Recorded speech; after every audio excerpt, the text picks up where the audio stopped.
Good morning to all of you. कैसे आप सभी लोग? बढ़िया, बहुत बढ़िया। हमने अब तक प्रेजेंट टेंस के दो पार्ट पढ़ लिए हैं, जिनमें फर्स्ट है प्रेजेंट इंडेफिनिट टेंस और सेकंड था प्रेजेंट कंटिन्यूअस टेंस। आज हम उसका तीसरा पार्ट पढ़ेंगे, that is present perfect tense. चलो आइए पढ़ते हैं। प्रेजेंट परफेक्ट टेंस, हम सबसे पहले जानते हैं इस टेंस की हिंदी वाक्यों में पहचान। इस टेंस के हिंदी वाक्यों के अंत में सामान्यतया चुका है, चुकी है, चुके हैं, या है, ई है, ये है, ये है, आदि आते हैं। अगर किसी भी हिंदी वाक्य की एंडिंग इनमें से कोई से भी शब्दों से होती है तो कौन सा टेंस होगा बताइए? Yes, that tense will be present perfect tense. और हम उस हिंदी वाक्य को जब इंग्लिश में कन्वर्ट करेंगे तो उसमें वही रूल लागू करेंगे जो प्रेजेंट परफेक्ट टेंस के होते हैं। पिछले वीडियो में मेरे पास ये रिक्वेस्ट भी आई थी कि सर आपने हिंदी में तो पहचान बताई बट आपने इंग्लिश में पहचान नहीं बताई, तो हम इसकी इंग्लिश में क्या पहचान है उसके बारे में भी डिस्कस कर लेते हैं। इसकी लिखते हैं हम recognition in English, means English में पहचान। कोई सेंटेंस इंग्लिश का है तो हम कैसे रिकॉग्नाइज करें कि वो प्रेजेंट परफेक्ट टेंस का है या नहीं? इसके लिए कुछ वर्ड्स होते हैं, वो वर्ड्स हमें याद रखने हैं। अगर वो वर्ड्स आपको याद है then you can easily identify that this sentence is of present perfect tense. जानते हैं वो वर्ड कौन कौन से हैं? वो वर्ड्स हैं just,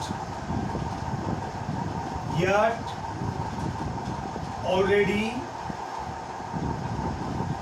recently, lately, etc. Competitive examinations में जो इंग्लिश की पहचान है वो बहुत काम आती है, क्योंकि वहाँ पर आपको हिंदी में वाक्य लिखा हुआ मिलता नहीं है, पर डायरेक्टली सेंटेंस इंग्लिश में होते हैं। तो अगर आपको ये वर्ड्स याद है then you can easily fill in the blanks using the correct forms of verbs. Verbs की करेक्ट फॉर्म का यूज़ करते हुए आप खाली स्थान को इजीली फिलअप कर सकते हैं। तो ये हो गई हमारी इंग्लिश में पहचान। अब हम इसका सीखते हैं अफर्मेटिव सेंटेंस कि इस टेंस का अफर्मेटिव सेंटेंस किस प्रकार बनाया जाए। बहुत सिंपल है, देखिए इसके दो पैटर्न हमें माइंड में रखने हैं। अगर आपका subject he, she, it, name या कोई अन्य सिमिलर सब्जेक्ट हो तो सबसे पहले हम वो कंसर्न सब्जेक्ट लिखेंगे। Thereafter we will use the helping of has। कौन सी हेल्पिंग वर्ब आएगी बताइए? Yes, has. उसके बाद में हम यूज करेंगे third form of main verb, then object and lastly other words. Okay, आप एक बात हमेशा याद रखेंगे कि जितने भी परफेक्ट टेंस हैं, चाहे वो प्रेजेंट परफेक्ट हो, चाहे पास्ट परफेक्ट, चाहे फ्यूचर परफेक्ट, सब में मेन वर्ब की थर्ड फॉर्म आती है। अब आप सोच रहे होंगे कि सब थर्ड फॉर्म क्यों आती है? देखिए मैं आपको एक तरीका बताता हूँ। हम सुनते हैं अनेक बार कि ये आदमी सिंगिंग में परफेक्ट है, मतलब गाना गाने में परफेक्ट है, ये व्यक्ति खाना पकाने में परफेक्ट है, ये व्यक्ति पढ़ाने में परफेक्ट है। तो परफेक्ट का मतलब क्या होता है? परफेक्ट का मतलब होता है कि वो व्यक्ति उस क्षेत्र में ज्ञान की अंतिम सीढ़ी तक पहुंच चुका है, उसे हम क्या कहते हैं? परफेक्ट। तो वैसे ही मेन वर्ब्स को इंग्लिश में 3 फॉर्म्स में डिवाइड किया गया है। मेन वर्ब्स को इंग्लिश में मुख्य रूप से कितने फॉर्म्स में डिवाइड किया है? 3 फॉर्म्स में। First form, then second form, and the last is third form. तो हम ये मान के चलें कि हम सबसे पहले चलते हैं फर्स्ट फॉर्म से, उसके बाद पहुंचते हैं सेकंड फॉर्म पर, और लास्ट में कहाँ पहुंचते हैं? थर्ड फॉर्म पर। मतलब फॉर्म्स में लास्ट फॉर्म कौन सी है? Third form. और थर्ड फॉर्म पे पहुंचने का मतलब हो गया कि हम क्या हो गए हैं? परफेक्ट। क्योंकि कोई भी व्यक्ति परफेक्ट जब होता है जब वो उस क्षेत्र में ज्ञान की अंतिम सीढ़ी को प्राप्त कर लेता है। उसी प्रकार हमारे भी मेन लोग 3 हैं, फर्स्ट, सेकेंड, थर्ड। तो बताइए यहाँ पर जो हमारी फॉर्म्स है उनकी अंतिम सीमा या अंतिम सीढ़ी कौन सी है? थर्ड। इसलिए हम थर्ड फॉर्म को सिंपल वे में परफेक्ट फॉर्म भी कह सकते हैं। इसलिए आप याद रखेंगे कि जितने भी परफेक्ट टेंसेज हैं, चाहे प्रेजेंट परफेक्ट, चाहे पास्ट परफेक्ट, और इट में बी फ्यूचर परफेक्ट, आप ऑलवेज कौन सी फॉर्म लगाएंगे? आप बताइए। Yes, you will always use third form. तो फॉर्म का मामला तो आपके माइंड से हटा ही दो आप, क्योंकि परफेक्ट टेंस मतलब थर्ड फॉर्म। चल, तो ही के साथ क्या आएगा? Has. He has, she has, he has, she has, it has, Rohan has, Rahim has, book has, or whatever it may be. A boy has, a girl has, like this. Okay? दूसरा इसका जो pattern है उसके बारे में जानकारी प्राप्त करते हैं। अगर सब्जेक्ट ये हो, कौन कौन से? आई, वी, यू, दे और plural subjects. Other plural subject भी हो सकते हैं। तो उनके साथ हम कौन सी हेल्पिंग वर्ब लगाएंगे? Have. Then we will use third form. After third form we will use object, and lastly other words. Correct? तो आई के साथ क्या बोलोगे आप? I have, we have, you have, they have, boys have, students have, like this. Okay? Then third form object and other words. अनेक बार students की एक शिकायत रहती है कि सर हम तो कंफ्यूज हो जाते हैं कि हैज़ कब आएगा और हैव कब आएगा। अच्छा, आप मेरे को एक बात बताइए, सिंगुलर और प्लूरल, एक होता है सिंगुलर सब्जेक्ट, एक होता है प्लूरल सब्जेक्ट। तो दोनों में बताओ संख्या किस में ज़्यादा होती है? सिंगुलर में कितनी संख्या होगी? Always single. सिंगुलर में सिंगल, और प्लूरल में मोर देन वन, एक से ज़्यादा। सिंगुलर में एक होगी तो प्लूरल में एक से ज़्यादा होगी। तो हम देखते हैं हैज और हैव को, हम देखते हैं हैज और हैव को देखते हैं। हैज में कितने लेटर्स हैं और हैव में कितने लेटर्स हैं? हैज में कितने लेटर्स हैं? 3, और हैव में कितने हैं? 4। हैज में 3 अक्षर है तो हैव में कितने हैं? 4 अक्षर। तो आप मुझे ये बताइए कि संख्या सिंगुलर में ज़्यादा होती है या प्लूरल में? बताइए। प्लूरल में। तो इन दोनों में से अक्षरों की संख्या ज़्यादा किसमें है? हैव में। तो हैव का यूज़ तो होगा प्लूरल सब्जेक्ट के साथ। किसके साथ? प्लूरल सब्जेक्ट के साथ। और दोनों के कंपैरिजन के बाद ये डिस्कस निकलता है कि संख्या देखिए लेटर्स की, तो संख्या कम किस में है? हैज में। तो हैज का यूज कब होगा? सिंगुलर सब्जेक्ट के साथ। करेक्ट? मैंने एक याद रखने का तरीका बताया, ठीक है? तो has is used with singular subjects and have is used with plural subjects. चलो आगे बढ़ते हैं और कुछ सेंटेंस हम बना करके देखते हैं. Everything will be clear then. हम एक सेंटेंस बनाते हैं और you will understand each and everything in a very easy way. वह घर पहुंच गया है. वह घर पहुंच गया है. पहचान देखते हैं. लास्ट में क्या लिखा हुआ है? या है.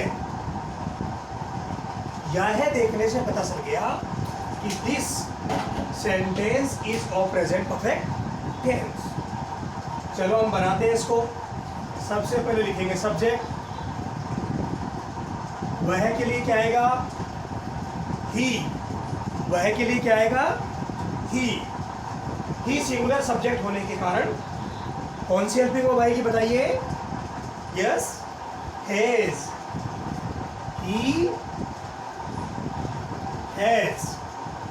ओके, ये हेल्पिंग वर्ब है. इसका यहाँ पर कोई भी अर्थ नहीं है, इसलिए आप इस बात का ध्यान रखेंगे. ओके, जैसा कि हम बाकी सेंटेंस में कर रहे थे अदर टेंसेज में कि पहले वर्ड की इंग्लिश सबसे पहले, उसके बाद में सबसे लास्ट की. पहुंचना, पहुंचने को कहते हैं रीच, और थर्ड फॉर्म क्या हो जाएगी? रीच्ड. और अगला वर्ड क्या है? घर. तो घर के लिए क्या आएगा? Home. He has reached home. Clear? सबसे पहला जो शब्द है उसकी इंग्लिश, उसके बाद में हेल्पिंग वर्ब. हेल्पिंग वर्ब का कोई मीनिंग नहीं होता. देन पहचान को हटाने के बाद लास्ट वाले वर्ड की इंग्लिश. पहुंच गया, पहुंच जाने को कहते हैं रीच. क्या कहते हैं? रीच. और जैसे ही रीच में अपन ने क्या लगाया? ईडी. कौन सी फॉर्म हो गई? Third form. Then the next word is घर, और घर के लिए क्या आ गया? Home. He has reached home. Clear? अगला सेंटेंस देखते हैं. को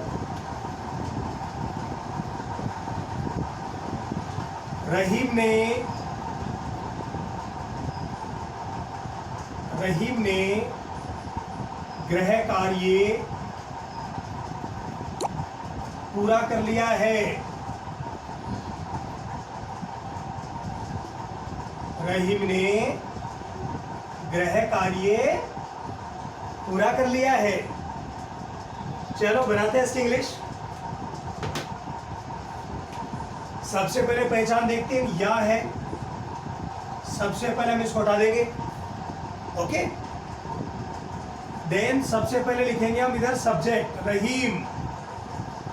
रहीम. अब बताइए रहीम सिंगुलर है प्लूरल? सिंगुलर. इसलिए कौन सी हेल्पिंग वर्ब आएगी? Yes, correct, has. Then last word की तरफ चलते हैं. पूरा कर लेना, इसको इंग्लिश में कहते हैं complete. And third form will be completed. अनेक बार बच्चों के माइंड में एक क्वेश्चन आता है, and the question is that कि सर एक तो इसमें पूरा है और एक कर लिया है, तो कर लिया को आप डन क्यों नहीं लिखते और पूरा का बाद में कंप्लीट लिख देते? नहीं, हम ऐसा इसलिए नहीं करते क्योंकि हमारे पास ऐसी मेन वर्ब है जिसमें पूरा और कर लेना दोनों वर्ड शामिल है. तो हम क्यों ऐसा करेंगे कि करने के लिए तो डन लिखेंगे और पूरा के लिए कंप्लीट? हम ऐसा नहीं करेंगे, बिकॉज कंप्लीट में पूरा और करना दोनों अर्थ शामिल होते हैं. Okay, Rahim has completed. Then the next word is homework. So we will write the homework. Correct? No confusion? तो ये सिंगुलर सब्जेक्ट वाले हमने सेंटेंस बनाए। एक सेंटेंस या दो सेंटेंस हम प्लूरल सब्जेक्ट वाले भी ले लेते हैं। देखिए,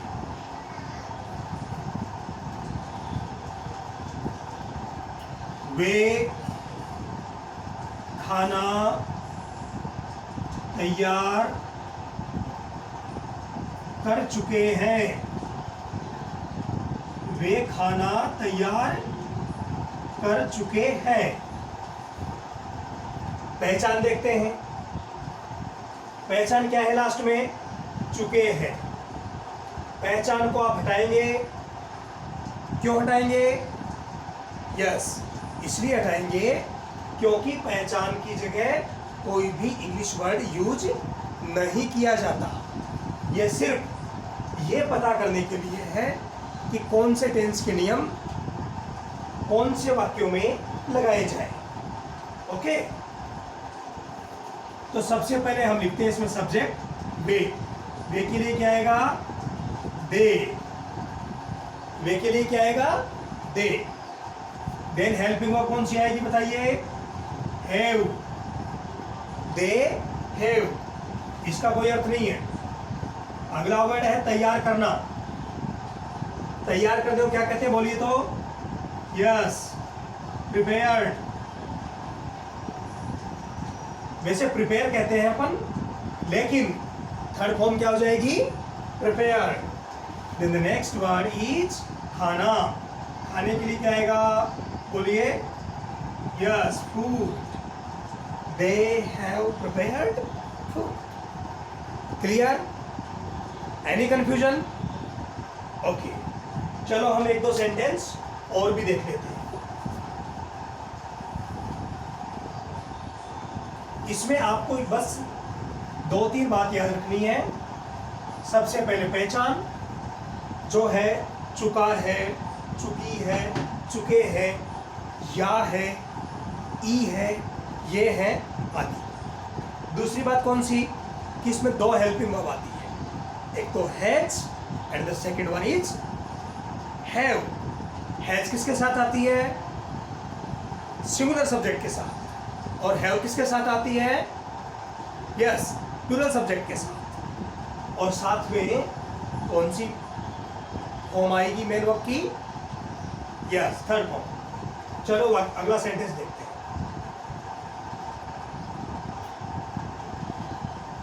किसानों ने खेतों में बीज बो दिए हैं। बीज बो दिए हैं।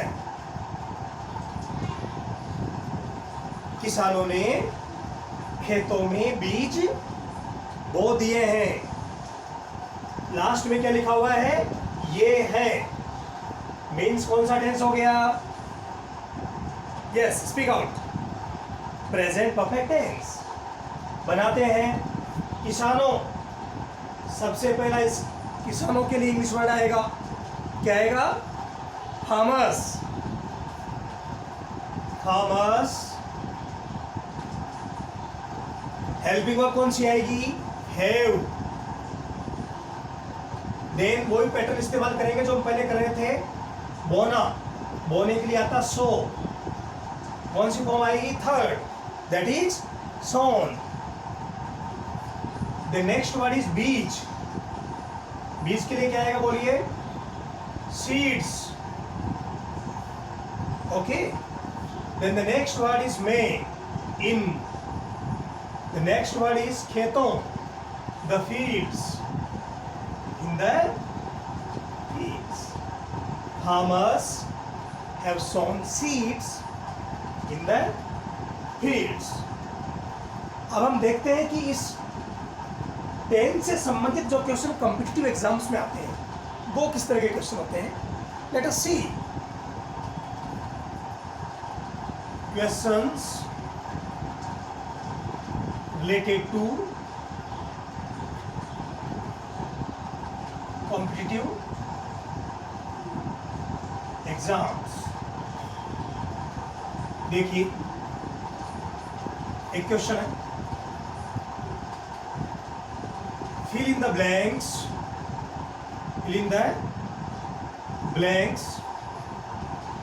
using the correct forms of the verbs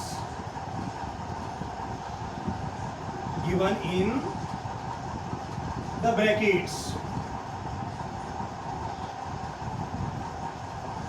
इस तरह से नॉर्मली इंस्ट्रक्शन होते हैं क्वेश्चन के कि ब्रैकेट में जो वर्ब दी हुई है उसका करेक्ट फॉर्म का इस्तेमाल करते हुए खाली स्थानों में भरिए। देखते हैं, he already टी, ये क्वेश्चन है, ही ऑलरेडी टी। अब हम खाली स्थान में करेक्ट फॉर्म का इस्तेमाल करते हुए, करेक्ट फॉर्म का मतलब टेक की जो भी करेक्ट फॉर्म होगी उसका भी यूज करेंगे और साथ में जो भी as per the rule helping verb लगेगी वो भी हम लगाएंगे। तो जैसा कि मैंने आपको बताया था कि ऑलरेडी एक ऐसा वर्ड है जो नॉर्मली प्रेजेंट परफेक्ट टेंस में ही आता है, और प्रेजेंट परफेक्ट टेंस में आता है तो बताइए ही के साथ कौन सी हेल्पिंग वर्ब आएगी, हैज, और टेक की कौन सी फॉर्म लिखेंगे, थर्ड फॉर्म। तो क्या हो जाएगा, taken, he has already taken T. हो गया कंप्लीट। तो इस तरह के क्वेश्चंस एग्जाम्स में पूछे जाते हैं। एक और क्वेश्चन देखते हैं, रवि blanks then just